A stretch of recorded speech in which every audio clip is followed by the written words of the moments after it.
Tuning in. 500,000 Lagosians. 720,000. 970,000. Over 1 million Lagosians. They know that if you give me your afternoon, I will give you hard facts. Well done, Sandra, on all you do, going beyond the headlines and focus on the facts. I am Sandra Ezekwesili, and these are your hard facts.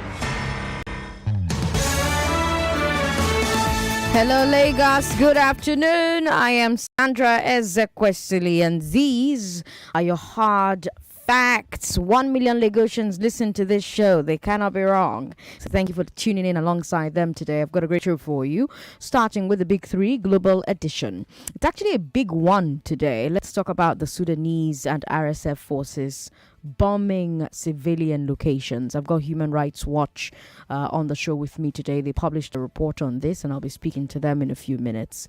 At 3:45, Ideas with Ayobe will take over. And at 4 o'clock, Hard Facts Awards. Yes, it's back. We took a break with Hard Facts Awards for the elections, and then I beg to differ. But it's back, and I'm excited. On Ayes and Nays, let's talk about the National Assembly leadership races. And then let's talk about the National Assembly approving the Ways and Means restructuring. And then let's talk about Ekweremadu's sentencing. He is, of course, a member of the National Assembly. After that, Music and Moments with Ifeanyi and Sam will take the air. Ifeanyi, Sam and Dexter, of course. And then expect news, business and sports at the top of the hour every hour. But for today, let's get started with the Big Three Global Edition. Again, I am Sandra Ezekwesili, Lagos. These are your hard facts. The Big Three Global Edition on Hard Facts. Why are both sides in Sudan bombing critical civilian infrastructure? How is the healthcare system withstanding the bombardment? Will the international community intervene? It's the big one. Global Edition, Lagos. Let's talk. Every Friday, you know this, I let Nigerian stories rest for a bit, and we take a look instead at the biggest international stories of the week. And today we're talking about the humanitarian side of the war in Sudan. Human Rights Watch, like I mentioned, just published a report titled Sudan, Explosive Weapons Harming Civilians. The subtitle reads, Limited Access to Water, Electricity, Medical Care fuels humanitarian crisis. And joining us to look at this situation is the Advocacy Director, Africa Division for Human Rights Watch, Alan Ngari. Alan, good to have you on the show. Hi, good afternoon. Hi, good afternoon, Sandra. Nice to be on your show. Yes. Lagos, we're streaming live on Facebook. Facebook is Nigeria Info 99.3, YouTube Nigeria Info FM. You can watch the interview live or simply listen wherever you are on www.nigeriainfo.fm. And let's hear from you, of course. What questions do you have for Alan Ngari about the humanitarian situation in Sudan, the report by the Human Rights Watch, the response from the international community? All of those questions, would love to hear them as we go along. Alan, the report from Human Rights Watch says that both the Sudanese military and the RSF are bombing and hitting critical civilian infrastructure like hospitals and power plants. In HRW's opinion, how much of this is intentional targeting and how much is carelessness or indiscriminate bombing and attacks by the belligerents? Thanks, Sandra, for the question. It's a really important one. And let me first congratulate you for highlighting this issue. We really believe at Human Rights Watch that the warring parties in Sudan are really carrying out indiscriminate attacks. Repeatedly, there has been explosive weapons in urban areas that have caused the loss of so many lives in Khartoum and in neighboring regions. We're talking about a population of about 6.5 million people who have been targeted. And we say that it is indiscriminate killing. It is intentional. There are two warring parties. Unfortunately, the law is not on their side. International humanitarian law is very clear that there needs to be a distinction between civilians and military objectives.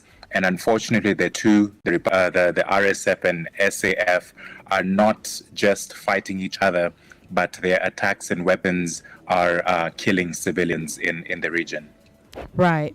Have the RSF or the Sudanese military responded to these concerns? Is this a situation like we've seen in Gaza, for example, where one side is accusing the other side of putting military assets in civilian locations? So maybe let's understand that the outbreak of these hostilities began a few weeks ago, specifically on the 15th of April. That's where we had the first attack happening on that Saturday. It's unfortunate that the attacks themselves are indicative of dysfunction between the two warring parties, the RSF and RAF and SAF, RSF and SAF, and the two generals who lead the two warring parties led a coup against Sudan in 2021 in October, but definitely disquiet between the two of them. And your question is, are they acknowledging this indiscriminate attacks? Yesterday, there was a conclusion of a negotiation that is brokered by the U.S. government and the Saudi government in Jeddah. And the two parties acknowledge, and it's a statement that just reiterates what international humanitarian law is, that there should be a distinction between civilian population and military objectives, that there shouldn't be discriminate killings. But this is not what we have seen. What's happening is that civilian population, hospitals, they have been targeted, people are dying. It's a severe humanitarian concern. Severe humanitarian concern. Lagos, join the conversation.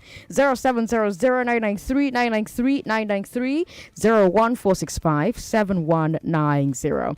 Now, your report, the HRW report, mentions the laws of war quite a bit. I think it may come as a surprise to many Nigerians listening that war is actually governed by laws. So in this case, what do the laws of war say about what's happening in Sudan? Because the argument is being made that some of the targets, like power stations or highways, are mixed use, meaning that they are both civilian and military targets, and so they can be bombed. How does Human Rights Watch see this? So it's a position in international law and customary international law for that matter. When we talk about laws of war, breaking it down so that we can all understand what these laws of war are, it's the Geneva Conventions of 1948, as well as the additional protocols of this convention. There are 4 conventions and 2 additional protocols.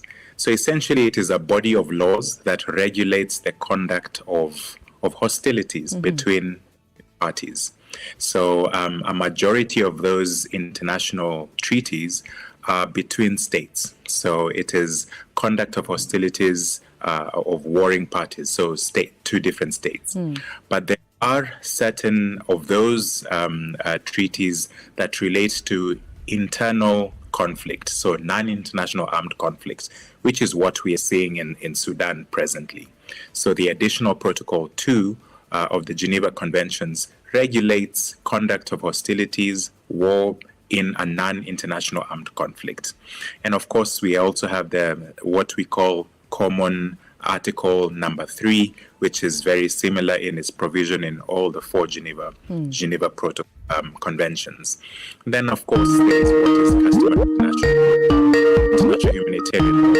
This is what is the laws of war, and essentially they are aimed at protecting civilians, number 1, but also regulating the way in which these warring parties should conduct their hostilities.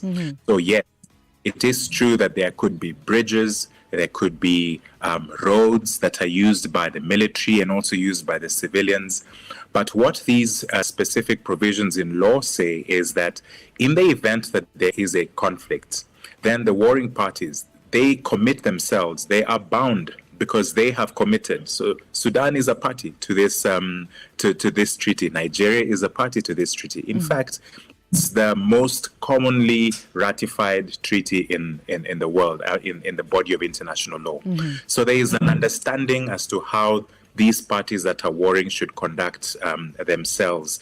So if they attack civilian population, that is a complete disregard of the law. It is a violation of the law. Now, there are those things that you've spoken about, bridges, dams. Those are, they call them items that are indispensable for the survival of civilian population. Right. Even though must not be targeted.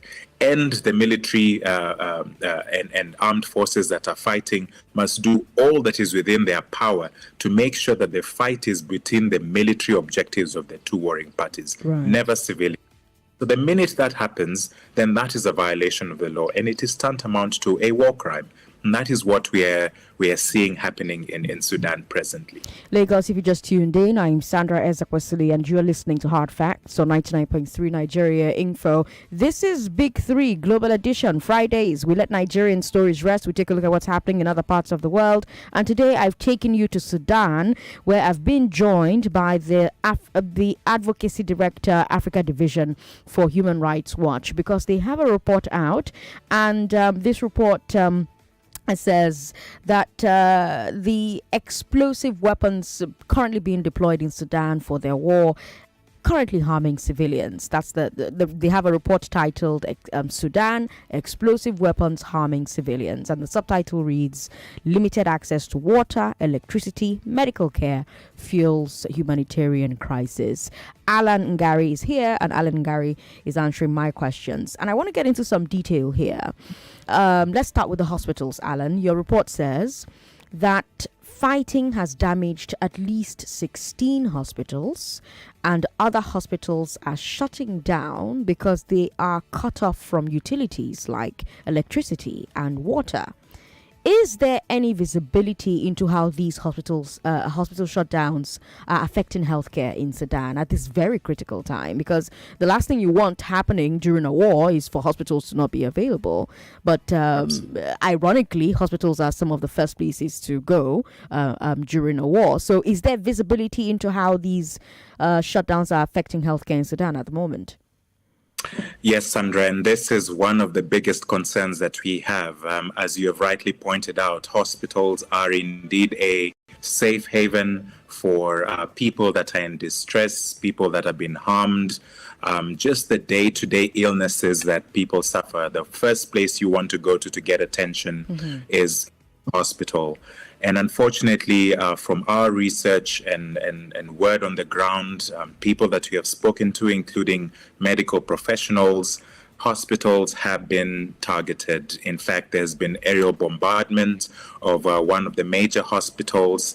And in our study, our research, we do find that there's only one entity that really has the capacity to control aerial aircrafts that can conduct this sort of attack, and that is certainly within the Sudanese armed forces. So we're talking about hundreds of people who are without medical services. I mean, if you have been to Khartoum, and the temperatures in that city are quite high, so electricity is really vital. I have had the privilege of being in Lagos, and I know how hot it gets in Lagos, and without electricity, it's virtually impossible to sometimes get by, depending on the season. And this is the same case in Khartoum. You know, this is what we are calling for. We are asking for Africans to be really to really put yourselves in those shoes. It's just not another conflict in another part of the world that's happening. This could actually happen to your own city, because impunity is really at the heart of the current crisis. Time and again, has been ignored and is not happen in cities. So we all need to be going on and really call for action for things to end. We're also hearing that hospitals are running out of medical supplies, and I want what's being made to the two warring sides to let relief convoys enter the war zones. So that was one of the biggest aspects that needed to be attended to, together with the evacuations of people from areas of harm. There were a number of ceasefires that were agreed upon between the two, the SAF and RSF, over a period of time. Most of them were actually never adhered to, and this then made it impossible for humanitarian assistance to be provided then in these places. And we have to remember that a number of the people that are working at this is not let me just say that this is not the first time that war has erupted in the country. Yes. And so, a country that has had quite a large contingent of the international community, humanitarian organizations that are working there. But as soon as the hostilities broke, then evacuation began. So those that are responsible for providing humanitarian assistance, that which is really needed at this particular point, were evacuated or have been evacuated or are in the process of being evacuated. We know that the RSF and SAF have had an agreement signed yesterday in Jeddah. Yes. That acknowledges that humanitarian assistance is necessary and that corridors of assistance should be made possible. So we are yet to see that happening. A lot of organizations are in the process of coming with contingency plans to see how to get assistance to those that are unable to flee. There have been hundreds and thousands of Sudanese that have fled to other parts of Sudan, even to other neighboring countries, Egypt, Chad, South Sudan, Central African Republic. So there's also a humanitarian crisis in those other countries in terms of refugees. But humanitarian assistance to the internally displaced continues to be in jeopardy at this time, Sandra. All right, Lagos, let me come to you. 014657190, 014657190, 0700993993. For our listeners abroad, join us via Skype. Skype is Nigeria Info FM, Nigeria Info FM. And of course, there's WhatsApp. WhatsApp is 080-959-75805. 99.3, hello. Good afternoon. Good afternoon. What's your name, sir? Sorry about that. Give us a call back if you can. 99.3, hello. Hello, Sandra. Good afternoon. Good afternoon. How you doing, sir? I'm fine. What's your name? Your junior information minister, Mr. Ben from Eva. Mr. Ben, how you doing? I'm fine. Good. Thank you. Welcome. Talk to me. Sandra, about these things you people are talking now, what I'm thinking is Nigerians that are there. Okay. The money they released to them to release our people, bring our people back was $1.2 million. Okay. And what I was hearing since the time they released that money, I'm not pleased. Because the number I'm hearing is so small, because the students alone were 5,000 plus. And you know that the Nigerians that are there, according to Abike Dabiri, it's about 3 million Nigerians that have settled there as residents. They are just settled down there as residents. They are comfortably living there. Those ones are part. Those who indicated interest to come back. Our government did not do a lot. Look at news I hear today now that they are dispatching foodstuffs to them. Okay, this type of environment, this man is analyzing. People are analyzing now. The type of environment, they are sending rice, 10 kg of rice, 100 bags, and some things, oil, tomato paste, all those things. You can imagine that. So our people are victims over there right now. Nigerians are victims. Our government did not do anything, honestly speaking. Upon that peace, what is that? Peace transport. Peace. Thank you.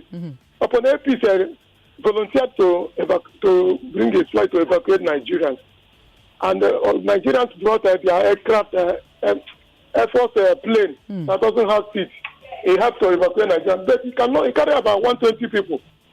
If you check the number of Nigerians that have evacuated from that place, it is too small. A lot of Nigerians are victims. And these video people were streaming around that have Nigerians that were butchered over there. Sudanese were killing. And so the people that watch it said that the video is so awful that it is not good to view. That they were just killing Nigerians. So now, of course, we don't know that video is authentic. We don't know that it is Nigerians in that video. However, I do take your point that, in your opinion, you don't believe that the Nigerian government is doing enough to help the Nigerians who are currently in Sudan. Yes. So Sandra, let this be a lesson for us. War is not good, because of all this, our Igbo people are smart in the Igbo youth, smart in they will say war. All these people that are just your age mates. All right. Thank you very much for calling us. Now, of course, Lagos, this is why Sudan's problem is our problem. It's why we cannot ignore what's happening in other countries. These are real places with real people, including our fellow Nigerians who are everywhere.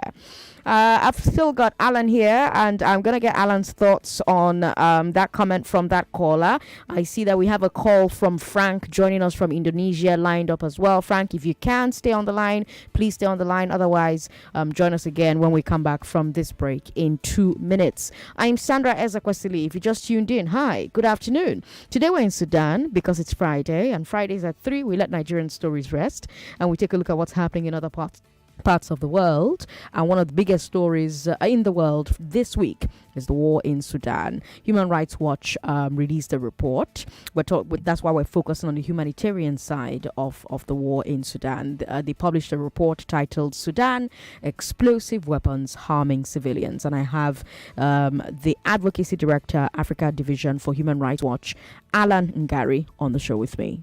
Boniface, my guy. Waiting do your face, my friend.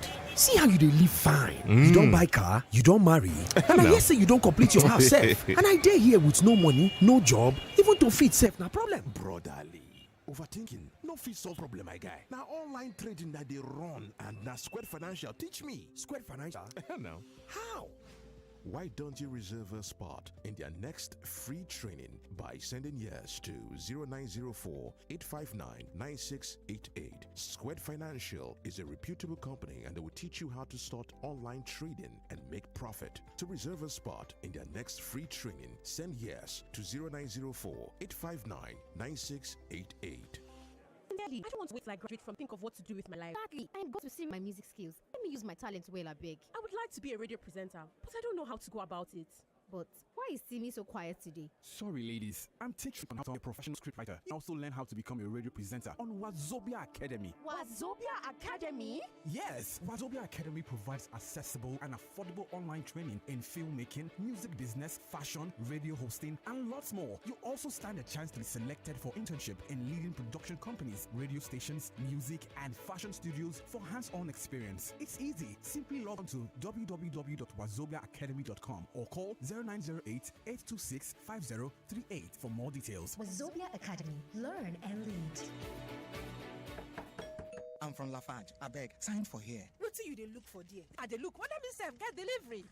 You don't look inside the bags of Lafarge cement where you buy. Inside the bag? Yes, nah. Lafarge they rewarding better customers there for the Lafarge buy and win promo where they shell from the 10th of April to the 15th of May 2023. See, when you buy any Lafarge cement, if you find Lafarge scratch card inside, scratch am, load am, carry go. Now you get am. But if you find any other gift, just call the phone number where they the card. The gift where you find there, they go carry am go give you. Now so, you don't hear am? You fit to win microwave oven, water dispenser, fan, bag of rice, carton of noodles, recharge card, and other better things for the Lafarge buy and win promo. Check posters for more to you. Terms and conditions they shall. Lafarge, building progress.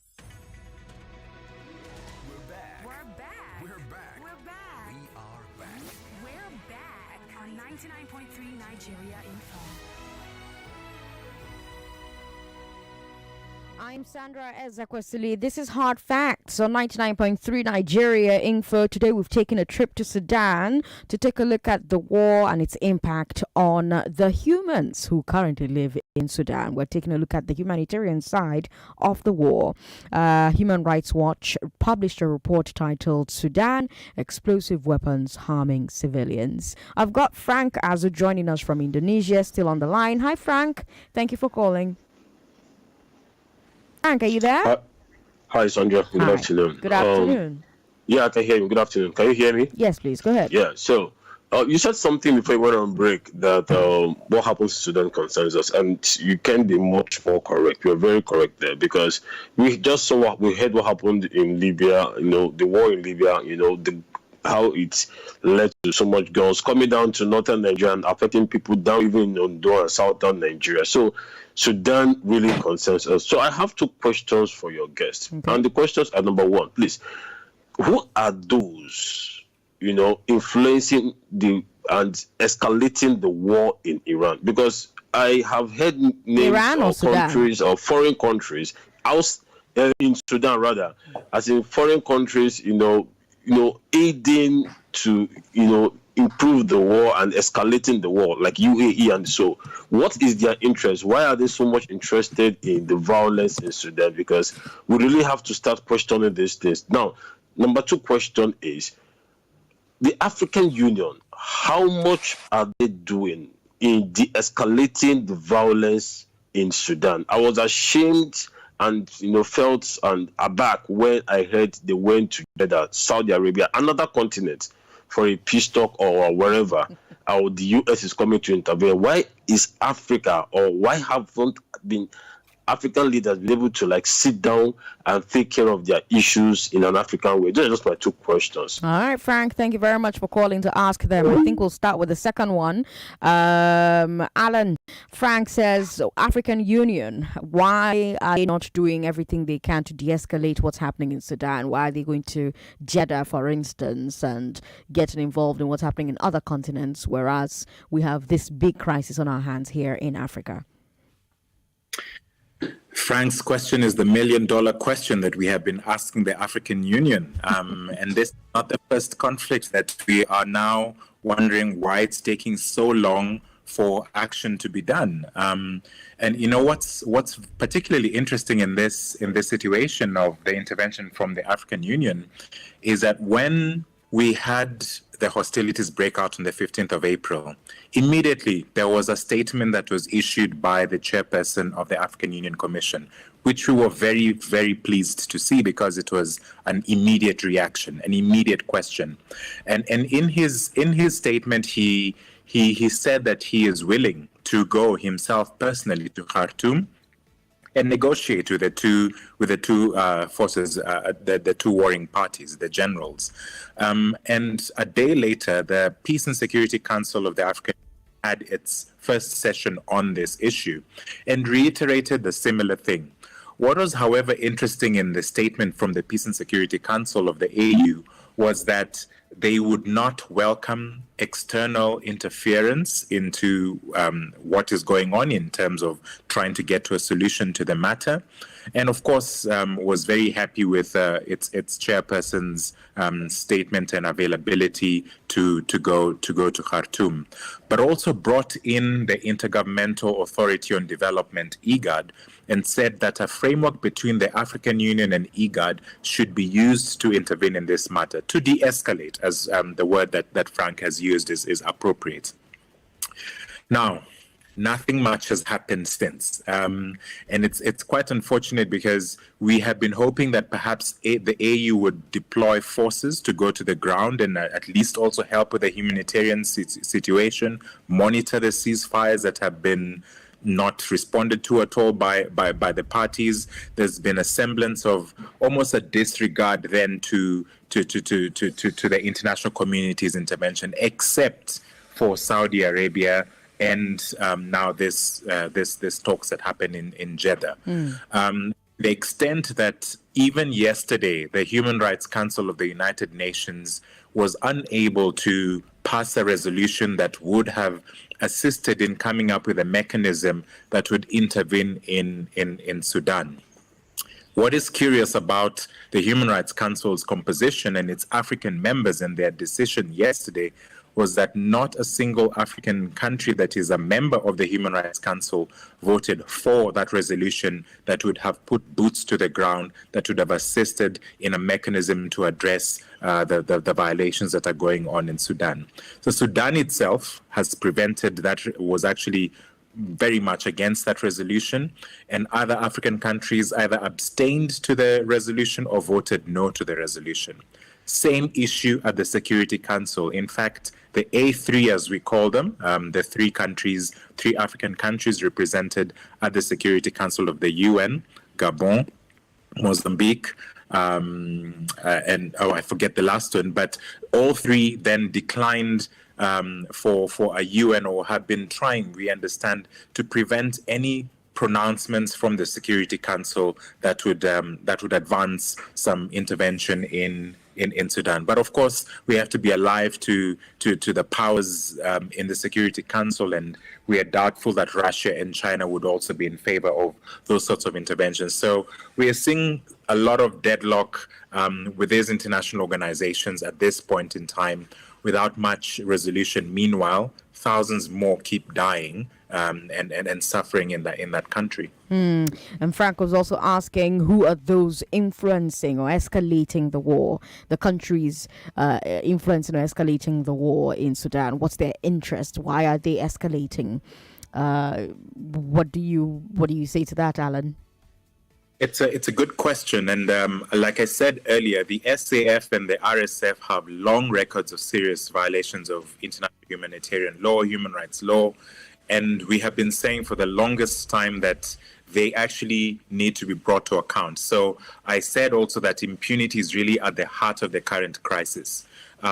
If we had effectively dealt with the coup d'etat that happened in October 2021, perhaps we would not have been in this place. The African Union, Africa, we have these norms in place, the African Charter on elections, democracy and government, and governance is very clear on unconstitutional changes in government. A coup d'etat is exactly that. Had we addressed that at that particular point in time, we would not be where we are today. So we have two generals who, it's almost an egoistic fight between them, and you know, as we say here in Africa, when two elephants fight, it is the grass that suffers. That is really what is going on in that country.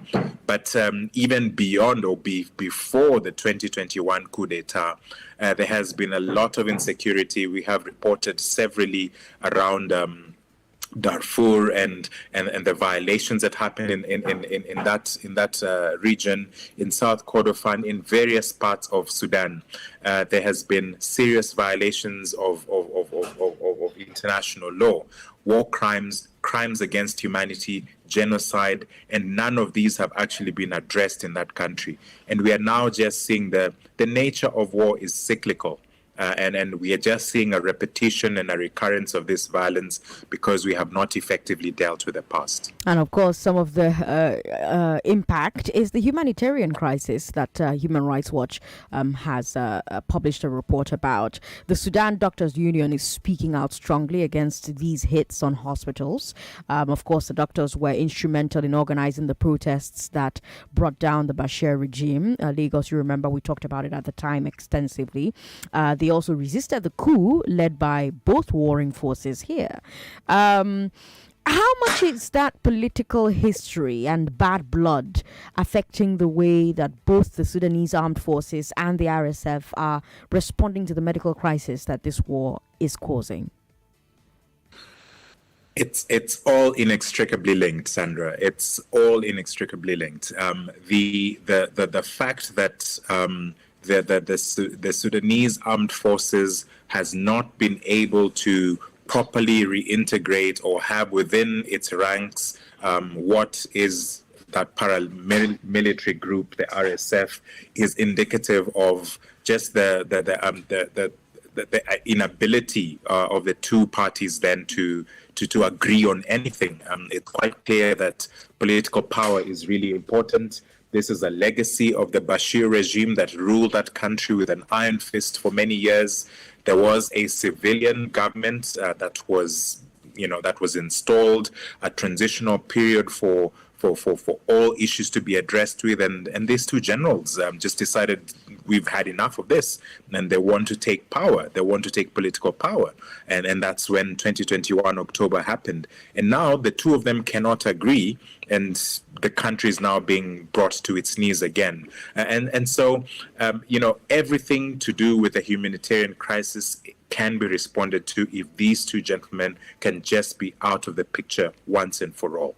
There's no other solution to this. And I think those are some of the hard conversations that the international community should be willing to have and ready to broker. So what's happening in Jeddah or any other place that is trying to address this issue, we have to reckon with the fact that that accountability has been ignored, and unless we have accountability for the past and the wrongs and ongoing violations, then we're going to find ourselves in a similar position in the future.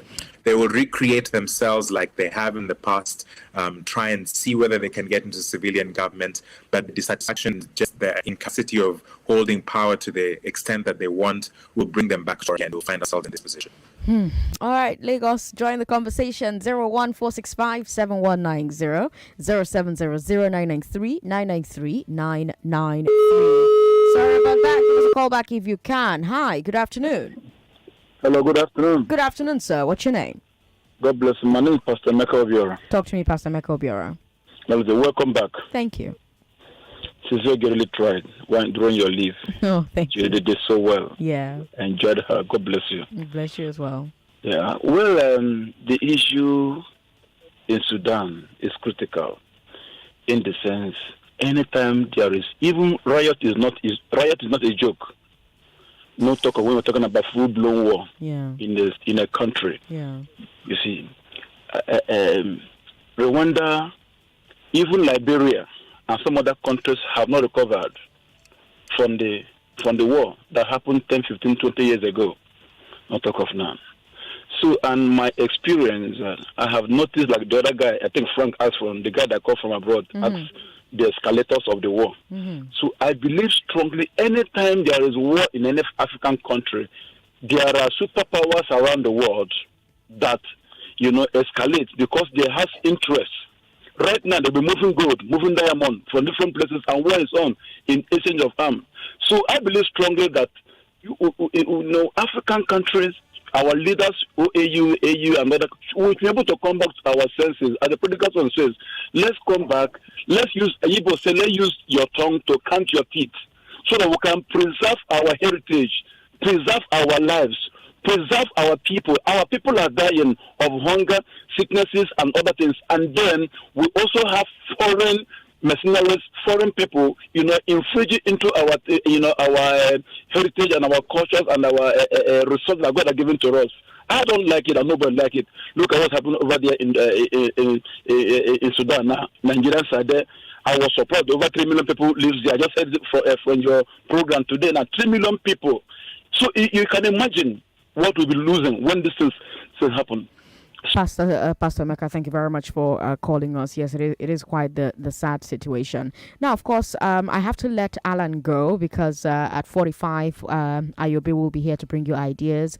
But my final question, and then I let Alan go, is are Human Rights Watch and other organizations able to document the identities of the military commanders on both sides who are ordering these strikes? Because I'm thinking about a post-conflict situation when the issue of war crimes or war crimes tribunals at The Hague may come up. So are we taking notes? It's a good question. And in fact, the resolution that didn't pass yesterday at the Human Rights Council was actually aimed at trying to address that very question. At this point, what we can say is that we really encourage the monitoring of the situation, trying to preserve as much evidence as possible. There's a work that needs to happen. It's a really fraught. It's a conflict zone. It's not easy to get there. It's not easy to document. It's not easy to have to have all the details, except if we have the cooperation definitely of civilians themselves who have experienced these violations and who survive and are able to recount these stories for purposes of preserving this information, so that at a point in the future, then we are able to address these violations. It's a in every context, and hopefully there is hope. And in case that there are any listeners from Sudan, our solidarity is with you. We are doing the very best that we can to call not just the two warring parties to end, but the international community in all its facets to respond immediately in this situation. Alan Thanks, Gary Sandra. is the Advocacy Director, Africa Division for Human Rights Watch. Alan, thank you for your time this afternoon. All right. Bye. Lagos up next, Ideas with Ayo Bay. She has a guest today, Lanre Arogundade, who will be talking to her about this verdict from a federal high court in Abuja. The verdict that says to NBC, you cannot go about fining media organization because you are not the judge, you are not the jury. In fact, you are breaking the law when you do that. So stay here. Ayo Bay is up next. Don't go away. The talk doesn't stop. And I want to assume that you would run because I want to give the listeners context for the conversation. In 2019, you were running mate to Atiku Abubakar. What did you learn then that you will not repeat this time? Yes, when is the president coming out to address us? There's a few things. One, I have a burden and a passion for young people. The fact that you have elected a man does not mean then you begin to order him around. The president will do whatever is good for the country at any given time. Mr. Adeshino, isn't the president responsible to the people? What should the next president do to root out stakeholders who are complicit? You fire those. Those that need to be fired are fired. It's looking like the brand new Chelsea, attacking with so much fluidity. And what can you say about that, Martin? I know you follow Chelsea quite closely. I live close to the Chelsea training ground. That's what you mean by that. I'm not a